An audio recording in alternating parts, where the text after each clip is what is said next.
Selamat datang kembali di sesi kita.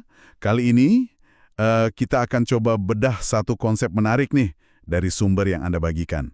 Tentang gimana Roh Kudus, kalau kita izinkan ya, bisa bekerja di dalam roh kita, roh orang percaya, dan membangkitkan semacam kesadaran rohani baru.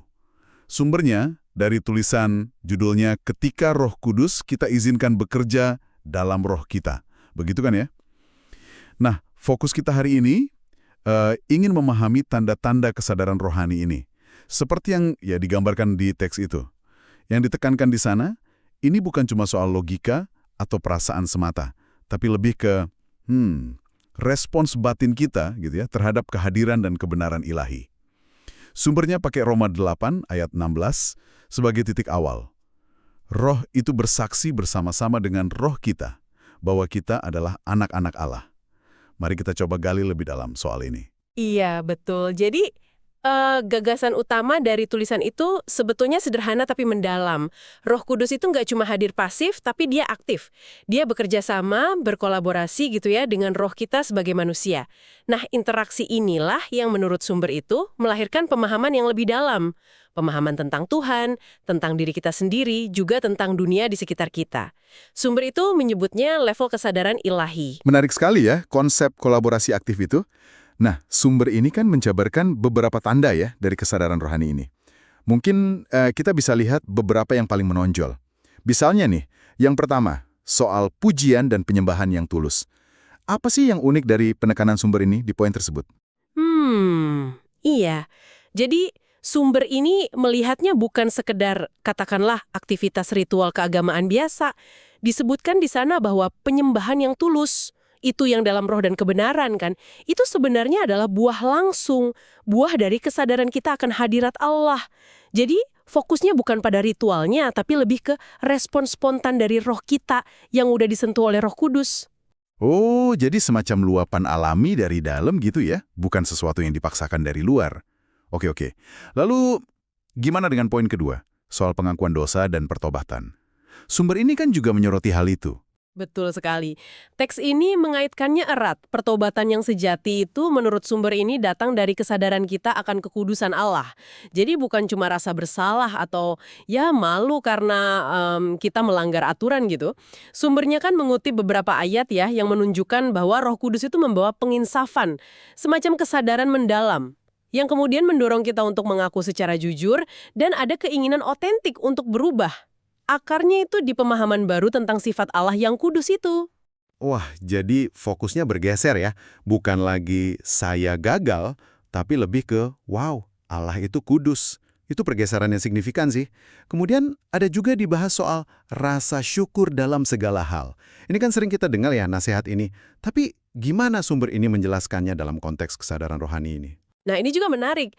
Teks ini menghubungkannya secara langsung. Rasa syukur itu muncul dari kesadaran akan kasih karunia Allah yang sifatnya terus-menerus. Jadi nggak peduli situasi eksternal kita lagi enak atau nggak enak, lagi baik atau buruk, referensi ayatnya kan dipakai untuk mendukung ini. Jadi rasa syukur ini bukan semacam optimisme yang kita paksakan, tapi lebih kayak hasil dari perspektif ilahi yang tumbuh di dalam. Kita jadi bisa melihat melampaui keadaan sesaat gitu.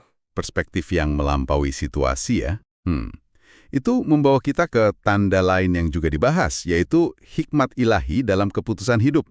Sumber ini kan membedakannya dari kepintaran biasa atau kecerdasan intelektual gitu.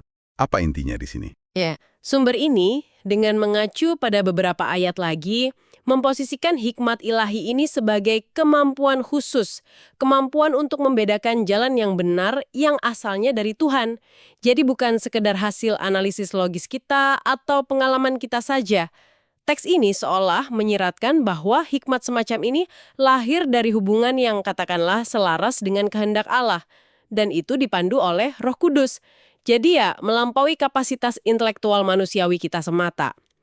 Kalau kita coba rangkai ini ya, poin-poin tadi, penyembahan yang tulus, terus pertobatan yang mendalam, syukur yang konstan, dan hikmat ilahi ini, menurut sumber yang Anda bagikan itu, ini semua bukan sekedar praktek-praktek rohani yang terpisah-pisah.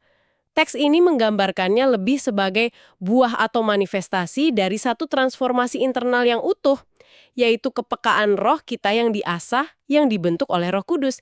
Ini kan sejalan ya dengan konsep hidup yang dipimpin oleh roh. Sumber ini juga sempat menyinggung sedikit sih bahwa hal-hal lain seperti mengasihi sesama, mengampuni, menegakkan keadilan itu juga bagian dari ekspresi kesadaran rohani ini.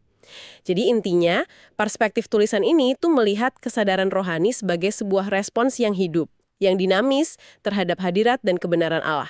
Dan kesadaran ini secara aktif dibangun oleh Roh Kudus dalam diri kita, orang percaya, ya kalau kita mengizinkannya bekerja.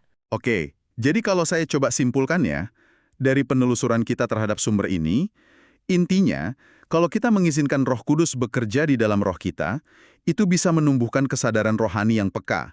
Dan kesadaran ini, menurut teks tersebut, akan kelihatan nyata gitu ya dalam tindakan-tindakan spesifik, seperti penyembahan dari hati, pertobatan yang didorong oleh kesadaran akan kekudusan Tuhan, terus rasa syukur yang nggak tergantung keadaan, serta hikmat ilahi dalam kita mengambil keputusan-keputusan penting. Betul sekali. Nah, mungkin mengingat semua deskripsi ini ya dari sumber tadi, ada satu pertanyaan lanjutan yang mungkin menarik untuk Anda renungkan secara pribadi.